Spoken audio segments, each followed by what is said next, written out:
Hey, welcome everybody. I've got the lovely Lyndsie Barrie with me here today. She has been an instrumental part of turning mere ideas into viable and sustainable businesses for hundreds of women entrepreneurs.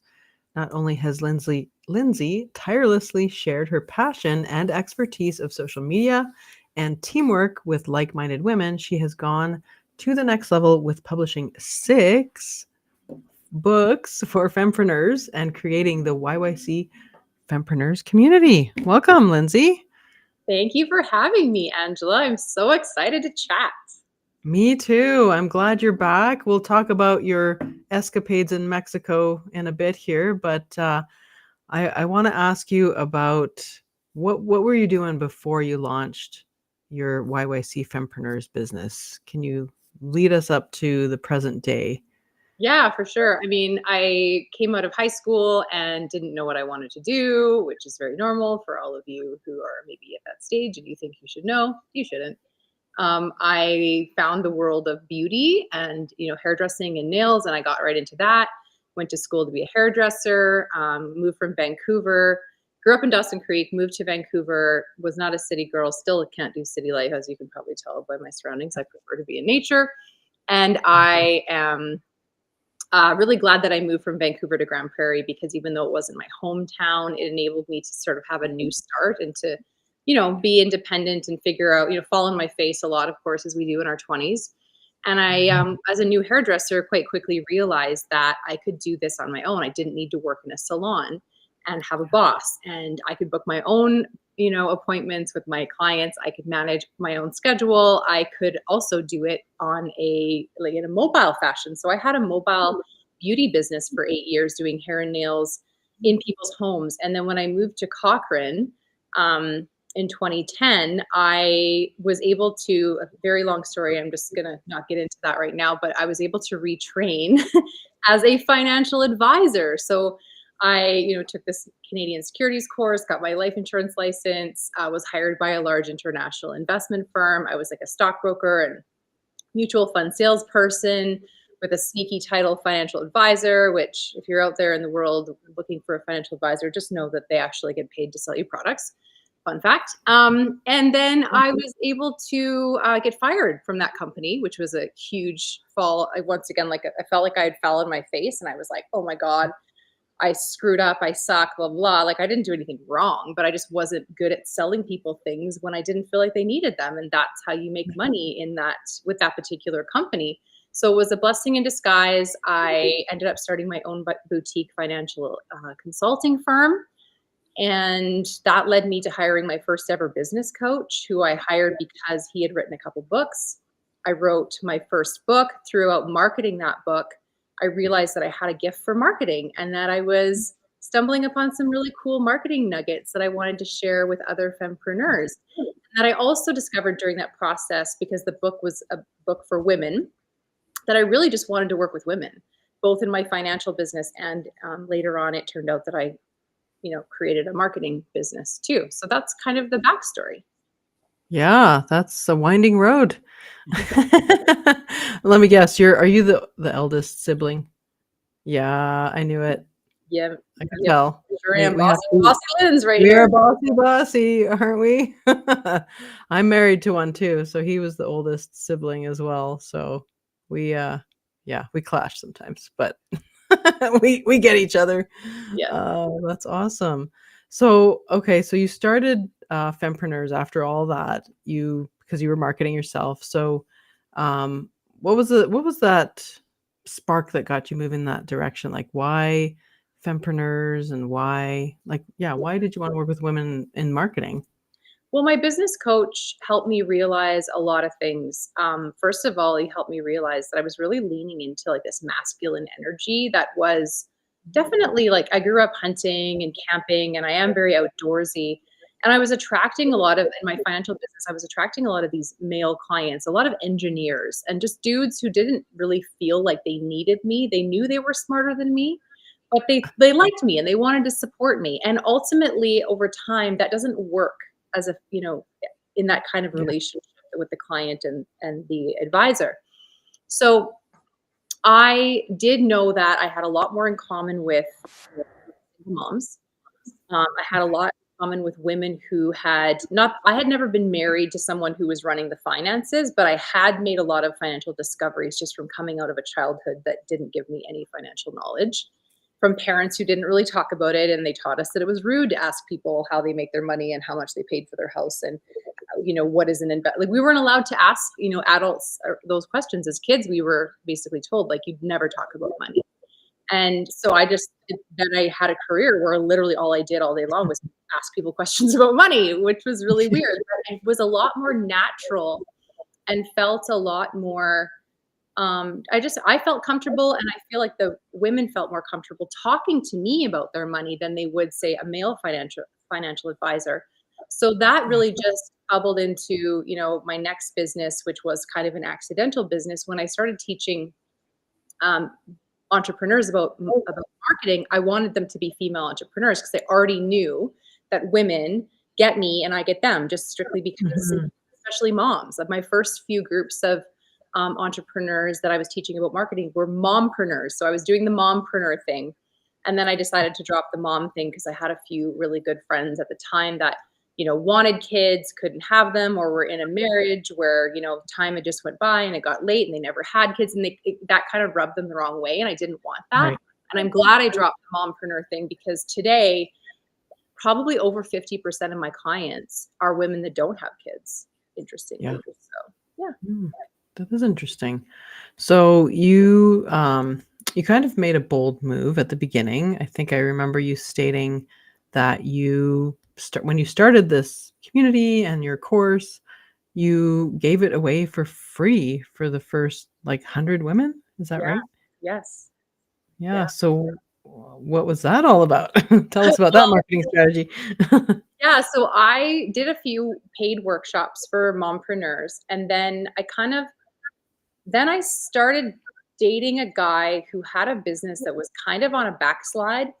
And, I had all these marketing ideas for him, and we started doing all this stuff, and I was, wanting to help him. And a lot of this stuff was working really quickly. And then he was like, oh my gosh, wow, we've really stumbled upon, something that works here. Let's share with other entrepreneurs. So we were actually using his gym to hold events and bringing in female and male entrepreneurs. We invited everyone we knew, and we were holding these events where I would teach a little bit about marketing. He would teach a little bit about marketing. Because before his business backslid, he had a number of years where he was like an absolute rock star on social media. And he never paid for ads for anything. He was getting all of his new members at his gym from his social media, because he was funny and raunchy and just always out there on social media. And so we started that, and I ended up getting some marketing clients. People were like, hey, you're really good at this. Can you help me? And I was like, oh, yeah. They're like, how much do you charge? And I was like, great question. And I'd start, building these packages and stuff. And then ultimately, I guess what happened with the marketing school was actually, while I was still with him, I went to the Hoffman retreat. It's a week-long, pretty intensive retreat for mental health, and just for, figuring out why you are the way you are, and maybe why you keep running up against some of the same blocks. And while I was there, it was the first night I was laying in bed, and I envisioned this marketing school that would be completely for free, but that it would funnel people into maybe working with me if they needed some help with maybe building a website, or if they needed more one-on-one support. And it would create this community of female entrepreneurs that after they graduate, we'd hold a big grad night event where, the people from past grad classes could come, people who were going to sign up in the future could come, anybody who maybe doesn't even have a business, any woman could come and just cheer these women entrepreneurs on and get to know their businesses. So it was events, right? Regular events, bringing these like-minded entrepreneurs together. And then the marketing school was really the draw to get them in. And then the events and the community feel was what kept them around and kept them cheering each other on and all that good stuff. So yeah, so I taught this 6-week marketing school. This is the workbook. It's not free anymore, but this workbook is only $25 on Amazon if you want to just use the workbook to work through it on your own. Yeah. We're going to come back to the workbook in a minute when we share the 6 marketing hacks. But yeah, yes. I taught this 6-week marketing school for free until I had about 100 women through the program, which took about 9 months. And then I started charging for it, and it still Yeah. happens today twice a year. It's not 6 weeks anymore, it's 3 months now because every time these women were like, "Oh my god, too much, too fast." So I finally Yes. listened and slowed it down, and you know all about that, right? Yes, I've been through the marketing school. It's very great, and yeah, I couldn't have done it in 6 weeks. I kind of barely got through it. I had to kick myself in the butt a lot to, like, get the stuff done, right, as you do when you're doing any course. Yeah. But it was really, uh, it was enlightening, and it really pushed me, Thank you. beyond my comfort zone. So, but with a lot of good support too. So that's what we need, I think. And so I think you're right on the nose here with creating what you've created.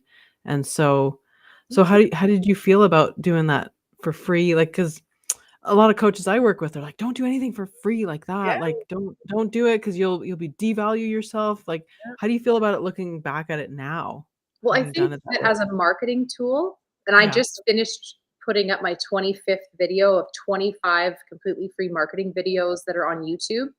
And a couple years ago, I did a 22-day in 2022. I did a 22-day Instagram marketing challenge, 22 completely free videos. Those were more designed to funnel people into my marketing school and working with me, though.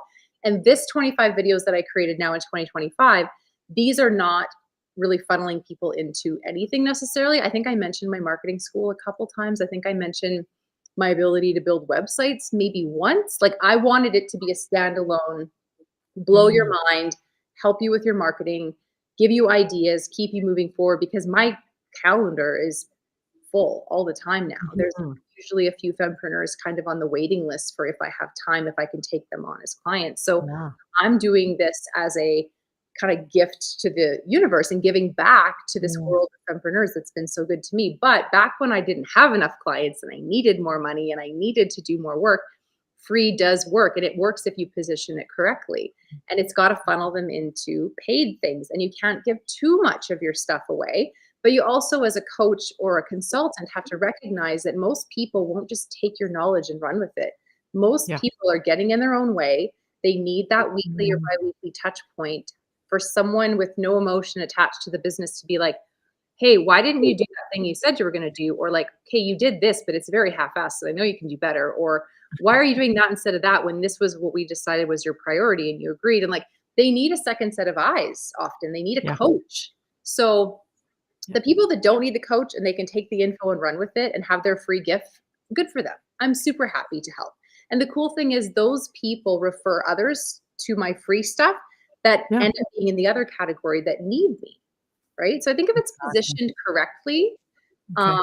and it's not a giant sales pitch free gift, like you see those sometimes where they don't really give you anything, but they Yeah. talk a lot about the problem that they can help you solve, but they don't Yeah. really allude to how, and then they want to sell you something, but they haven't even helped you yet. Like that kind of crap totally doesn't work. It just pisses people off, right?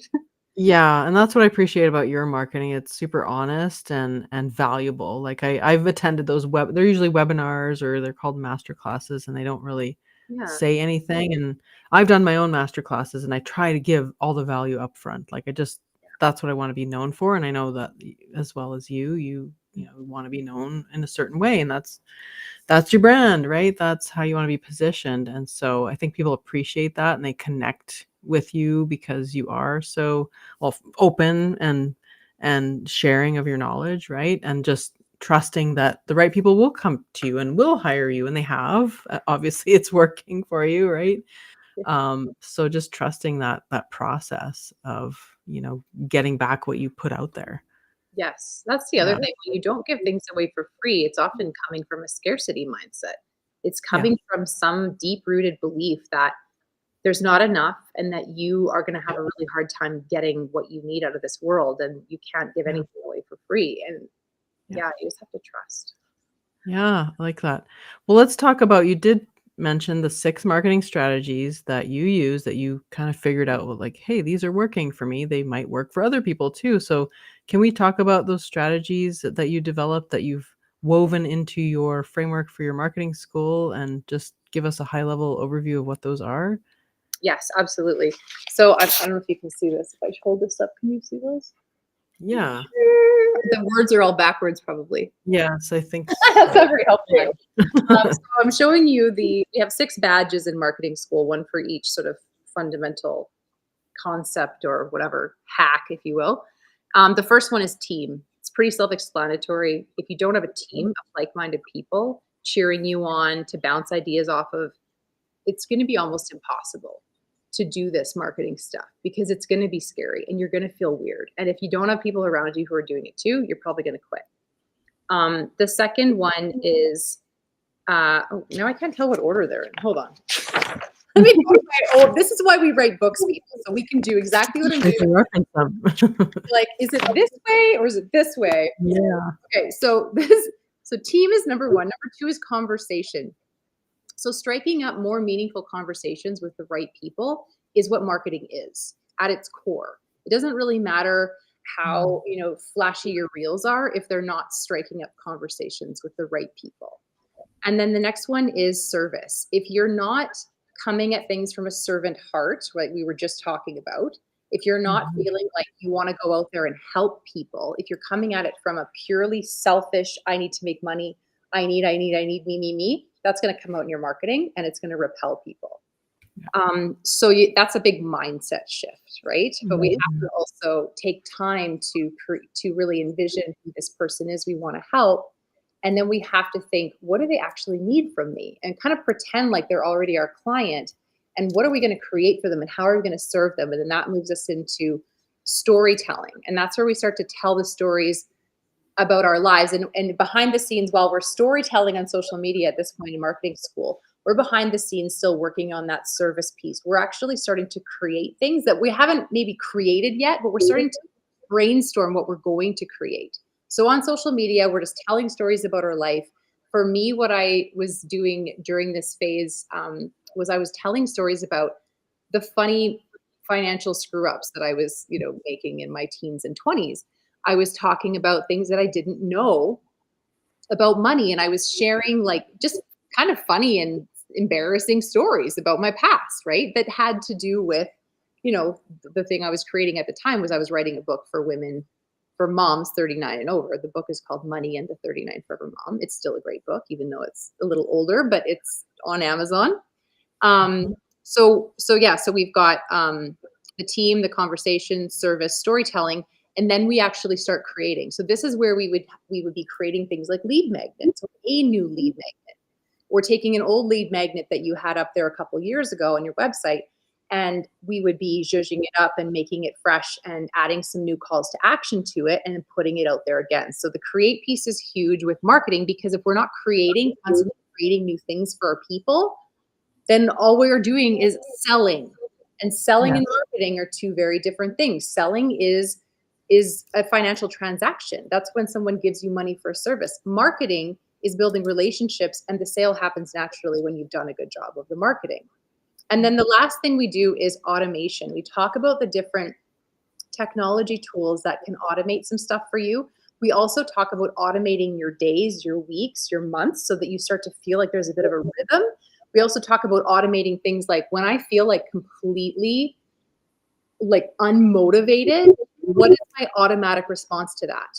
Do I go for a walk? Do I do some burpees? Do I go get a massage, or do I lay on the floor and cry and drink a bunch of beer? Like, we start to look at how we can automate our lives a little bit and about some of the bad habits that we have, and talk about ways to retrain ourselves so that we can take all of these awesome marketing things into our lives and into our future and actually use them instead of feeling overwhelmed. Because guess what? We all feel overwhelmed some days. We all feel like we suck some days. And we feel like, what if I've lost my motivation forever? What if menopause has killed it? Like, we all wonder. But those days are just days. Those are just moments, right? Like, they're not forever. Yeah. So we just try to make sure that we're all on the same page with that. And yeah, that's really it. That's the 6 marketing projects. Interesting. Yeah, I liked when I went through the marketing school, when you said that selling and marketing are two different things. That was a light bulb moment for me. It's like, yeah, I think that's why I avoided it for a long time, because I just felt like it had to be pushy or whatever, but it really is not that. And I don't know if you get that sort of reaction from a lot of the women you work with. Do they feel that way? Is that a mindset block for them as to why they're not marketing their business at all or more? I think it helps them understand what they're supposed to be doing on social Yeah. media, and I have heard that that's been a pretty big aha moment for lots of women because they thought they were supposed to be selling on social media, but that felt icky, so then they weren't doing anything. And it's like, no, no, market is like your market. That's your people. That's like your niche. Yeah. How are you going to connect with them? You're going to build a relationship with them. You're going to talk about your funny stuff. You're going to post pictures of what you do for fun. You're not just going to sell to them all goddamn day. Like that's boring and that's icky feeling for them too. They don't want to feel sold to. They don't want to feel No. like they're walking through a trade show all day long when they're looking at social media. Too. Yeah, I get it. I get it. And you can, yeah, we avoid those kind of ads. Like we can feel it right away, right? When someone's Yes. just and the intention, you mentioned that too about having that service mindset. We can feel that come through Mhm. in different ads we see. So I think it's getting that intention right before you start is really crucial. Um, what other kind of common mindset blocks do you see as women are coming through your program? What's common? Well, women think that everything they post on social media is that people are paying a lot of attention to it and that people are really concerned with it and that people care so much about how they looked or how they said that thing or whether they fumbled their words. And ultimately, people care about one thing, and it's themselves.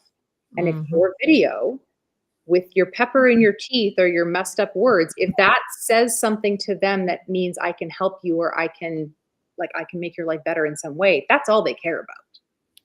And we just have to get over ourselves. Like women are so overthinking everything to do with social media usually, and that's why they're not doing anything.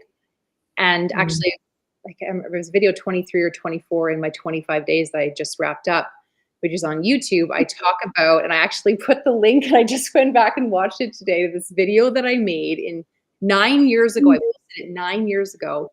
One of the first videos I ever posted Yeah. on YouTube, and it's called like the RRSP promise or the RRSP song or something. And it's me teaching people about how the RRSP, when you put money in, you get a tax refund, but it's not a refund, it's a loan. You're going to have to pay that back later so you need to put that back into the RSP or you need to put it into some sort of like, but it's a cute little song. And I like went out into the forest in the middle of nowhere with my two dogs and oh no, I didn't. I only had, yeah, I had two. I had my old dog at the time. And I literally was terrified of the thought of anyone seeing me make a video. This was at the beginning of my making video era.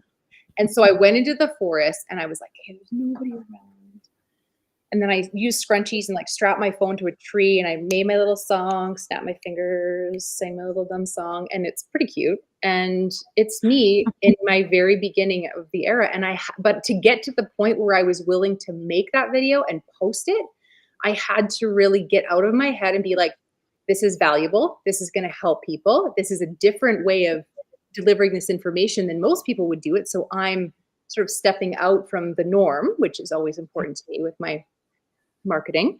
Um, and yeah, so I mean, we have to just do that to market ourselves properly, to build those relationships. We have to just get out there and stop worrying about whether all these new wrinkles, like God, like I look at this video from me from 9 years ago and I was like, shit, like I was so young, Right? I know. right? And I'm like, oh my gosh, I got all these wrinkles and like, right? Yeah, you should hang around my family. We were looking at old pictures, not even that old, like 5 years ago, and my kid's like, "Oh, you looked younger then." I'm like, "Thanks a lot." Yeah, you're like, yeah, No that's filter. yeah, I know, right? And kids are so honest. And that's the other thing for those of you who have teenagers who are ridiculing you for posting on social media, you're going to need to learn how to tell your kids that you're not posting for them and they are not your target audience and their opinion matters zero. Because Yeah. our children are going to be the biggest like critics of, and my kid too, he was like, oh my God. And I'm like, it's working. You know what I mean? Like It's what I'm doing always is working. working. What you're Do you saying, like to eat, kid? Do you like to eat? Because mama's gotta do this, so deal with it, right? That's exactly. interesting that even you struggled with it at the beginning, because Oh I yeah. certainly did. I remember making a video through your course. I think it was on the beach somewhere, and I was walking past somebody, and I was like, "Oh God, they're they're listening to me. Like, why is this idiot talking to her phone? Like, does she think she's some kind of narcissist or something like that?" Or yeah, it's super weird at the beginning. to do that and to ignore people.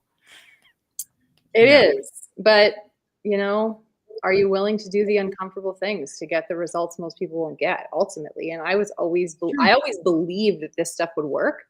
I always knew that I was doing stuff that was different.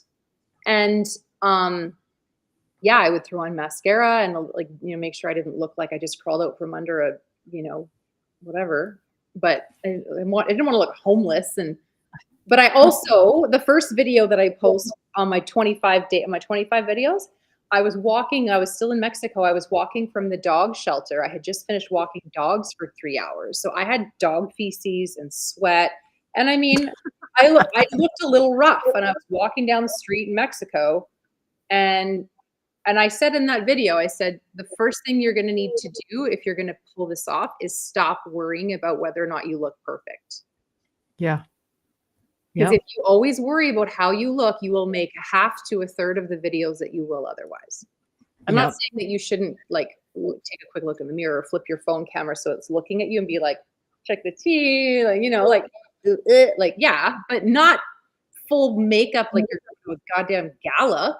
Like, we don't have time for that. No. We got businesses to run. We got kids. We got friends. We got beer to drink on patios. Like, we got to get after it, Yeah, and that was super liberating as well, to just like be like, yeah, I don't have to be super perfect. Like, yeah, I can raise my phone up a little bit, make myself look a bit better and thinner or whatever, but like, big deal. People are going to see this for a moment and, contemplate it maybe for a moment, and then it's gone. There's so much content out there that it's like nobody's going to be sitting there pondering it for days. So whatever. Everyone starts somewhere. It's just, I think your main message to us was like, just get it out the door, right? I think that's probably a big one.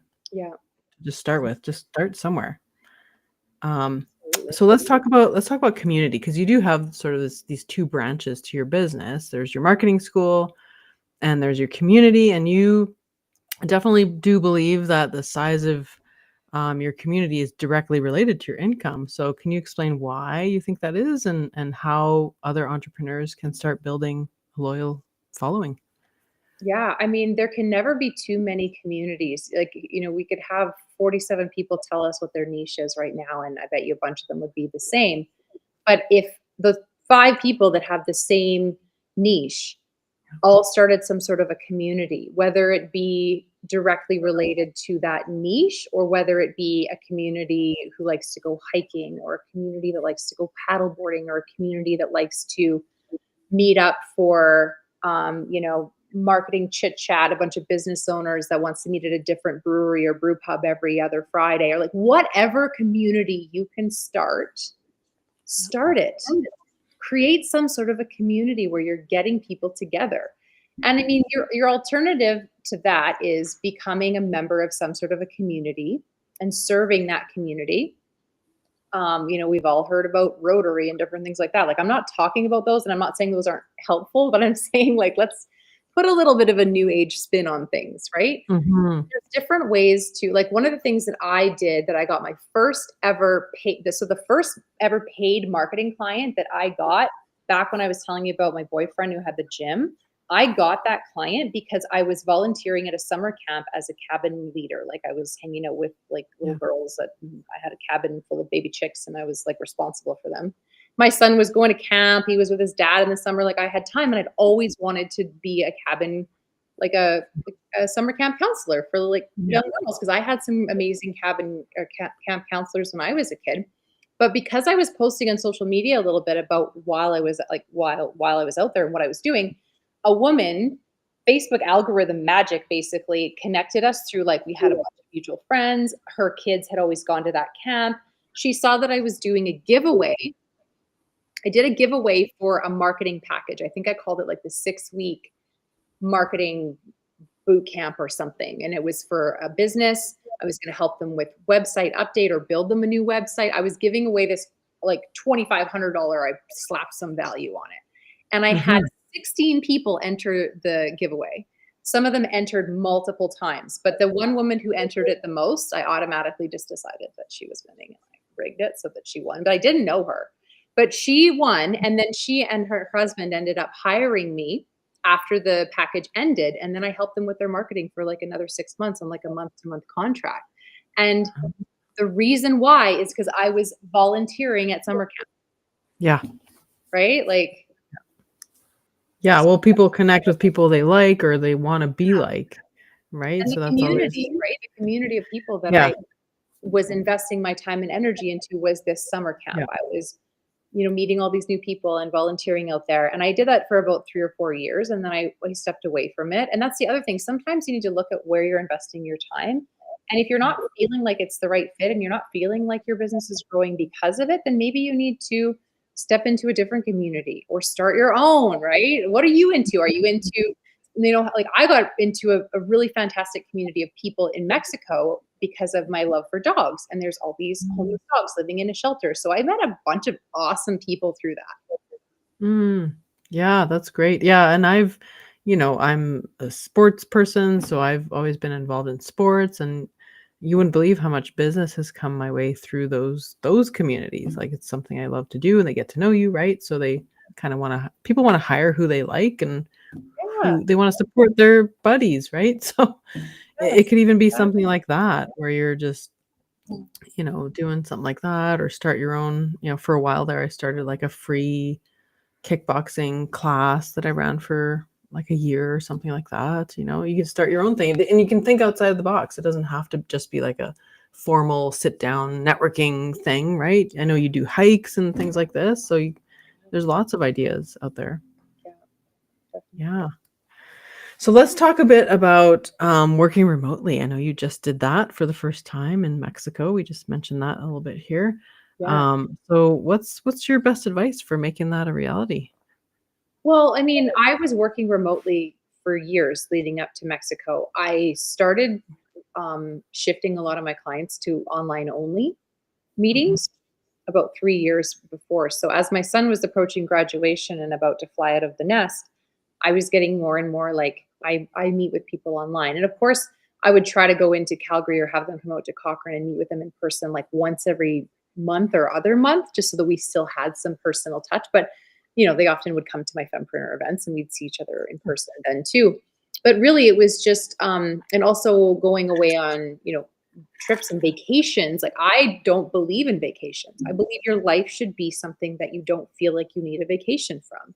Mhm. And I also have my life kind of structured so that the last week of the month, which is right now, I don't have client meetings usually. Sometimes I Yeah. have to do, one client meeting or onboard a new client or something like that at the end of the month. But usually the end of the month is for shit that I want to do. And Yeah. it's where I get caught up on my business too. Like, I'm going to send out an email to all the YYC Fempreneurs tonight or tomorrow. Like, I get caught up on things that I'm not really doing throughout the rest of the month because I'm working on my client stuff. But working remotely just meant that the expectation of the clients that I have and the clients that would come to me in the future would be that I will be anywhere and everywhere all over the globe and I will still show up for our meeting. Whether I'm Mhm. I'm going to Barcelona soon, I'm going to go to Paris and then I'm going to go to Australia. Like I'm going to be working in those places. I'm staying Mhm. for 3 to 4 weeks in each place. Because I can work from there. I don't need to go on a 1 week or 2 week vacation and then rush back to get back to work. And so it's just been a mindset that I've had. Mm. I was actually in Amway when I was like 17, 18, like right out of high school. I had some family in Vancouver that got me involved in Amway. And although that was not really for me, the thing that was awesome about it was that it helped me understand that, like, oh, people do work from anywhere. People do have these businesses that don't require them to be in one location at all times. And people have these income streams that come from multiple different channels so that their whole life isn't attached to one income stream. Like it really opened my mind to a lot of things that my parents had never talked to me about. So No, yeah, and we don't get that kind of teaching anywhere, like the entrepreneur mindset and how to start a business. And I remember hearing an entrepreneur talk years ago about how she's just like you said, she scheduled her schedule as she had the 50-25-25 rule. So 50% of the time she was working for clients, 25% of the time she was doing like learning or reading or some kind of professional development, and then the other 25% of the time was like free time for her, and she scheduled her months that way. So that sounds like what you're doing. And I I had been an entrepreneur, or I mean, self-employed at that point, for like years, and I thought, oh wow, is that actually possible? Like, right? And only now, I mean, you have to structure your business in a way that, yeah, you have these set packages and whatnot, but Yeah. I wasn't doing that before, and it was just chaos. And now I'm more into a structure like that where I have the packages, and I coach my clients to do that too, because you can't just be working for everybody else all the time. Like you need to do your own stuff, your own marketing. You need that time for professional development. You need to be able to take time off and that too. Mhm. Um, but what I wanted to ask about, when you were in Mexico, like you were there for 6 months, were you, because I know you hold a lot of events when you're here, were you worried about at all about not having that community, not being around? How did that play into things? Well, I was there for 5 months, and I held a community Okay. event right before I left and then right when I got back. Okay. No, I wasn't. I had thought about potentially,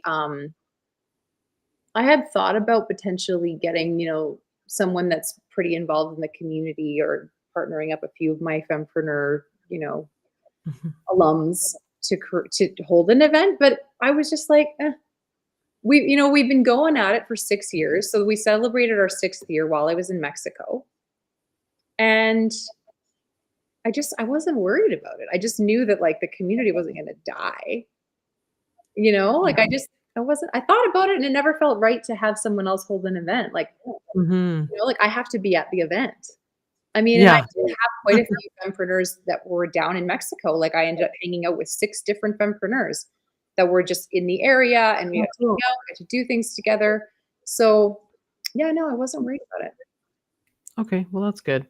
And that it helps that you were established already. I think if you were just doing this for the first year and then you took off, that might be a problem, but, Yeah, you had already been established, in the entrepreneurial space and with your community and everything like that.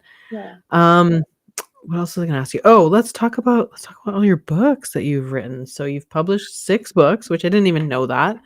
I thought I was aware of 2, so anyway, 6 books, wow. So what inspired you to become an author, and what's the biggest lesson you've learned from sharing your knowledge in that way? Well, I mean, the first thing I'm gonna say is everyone should write a book. Everyone can write a book, everyone should write a book, especially entrepreneurs, because you're repeating yourself all day long. You're talking to people about the same sorts of things. You have systems, you have ways of doing things that you should put into a book. And Mm. if nothing else, so that you can grab it like I did earlier and be like, what order do these go in? A lot of information in here, and you could get hit by a bus, or when you turn 80, you might drop dead of a heart attack, and then all of your life's work is Mm. gone if you don't put it into books. And, like, it was important to me to write books also for my son. I know he read my first book. I don't know if he's read any of the other ones, but he might one day. One day when he's old and I've been dead for 20 years, he might read them, and that's reason enough for me to do it.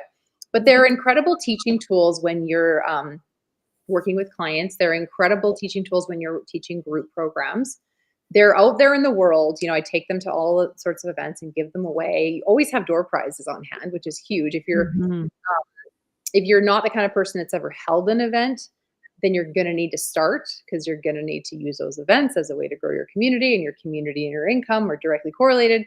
So you're going to need things to give away for free. So, you can, of course, get mugs made. You can get cute hats with your logo on them. You can do all that stuff too. But books Mhm. are really important and really handy to have to give away. And I mean, to get started with writing a book, it's literally like sit down and write down the top things you find yourself repeating over and over again. Yeah, like an outline. You know?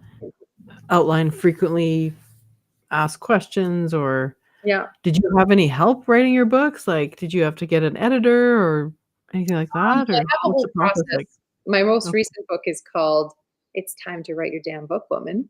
That book Yeah. shows you the entire process of how to write a book from start to finish. That's my most recent book.